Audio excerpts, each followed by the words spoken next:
Pengadilan Negeri Janto kembali menggelar sidang lanjutan pemeriksaan saksi yang dihadirkan oleh Jaksa Penuntut Umum pada Rabu 6 April 2022 pagi.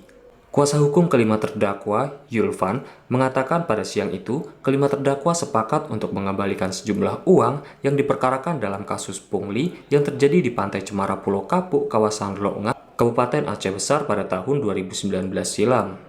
Kita tidak tahu seperti apa mekanisme dari mereka, tapi yang jelas tadi kan yang penting kita sampaikan hari ini adalah terdakwa ingin mengembalikan uang tersebut, dan ini murni dari sisi kemanusiaan mereka, gitu. Karena yang tadi disampaikan oleh saksi bukan soal resmi tidak resminya, tapi soal nilai 5.000 itu bagi mereka sebagai mahasiswa itu masih agak berat. Jadi soal nominal, bukan soal resmi tidak resmi. Soal 5.000 per orang itu yang menurut mereka itu keberatan karena mereka masih mahasiswa. Mungkin belum ada mahasiswa. Dan itu dipahami oleh si terdakwa. Sementara itu, dalam wawancara terpisah, Jaksa Penuntut Umum Sidki Nur Salsa mengungkap, 2 dari 4 orang saksi yang dihadirkan pada sidang kali ini merupakan korban dari kasus pungli itu sendiri. Hari ini kita menghadirkan 4 orang saksi, itu 2 orang mahasiswa ya, yang mana dia menjadi korban dari pungli itu sendiri. Terus 2 orang lagi itu Pak Geci. Nah, jadi sudah kita periksa untuk memberikan keterangan, dan semua saksi ya kira udah kita panggil semua. Udah lengkap. Saksi juga menyampaikan bahwa mereka awalnya diminta 100.000. Lalu setelah nego-nego jadi 80.000. Nah, tentu saksi yang kami hadirkan hari ini cukup keberatan ketika mengetahui bahwa itu adalah pungutan liar, artinya tidak resmi.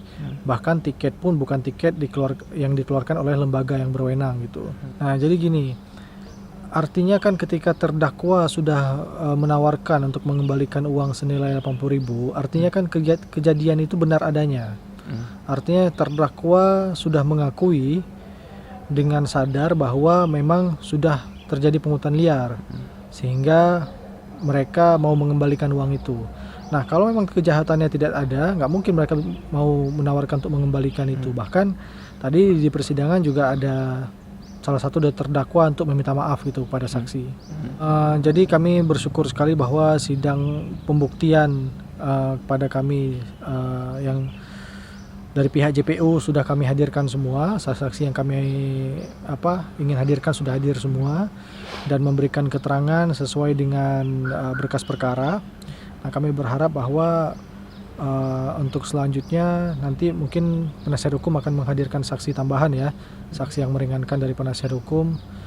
Setelah itu nanti kita akan ikuti agenda selanjutnya untuk pemeriksaan terdakwa dan tuntutan. Dari Janto, Ahmad Nur Salam, Dialeksis TV.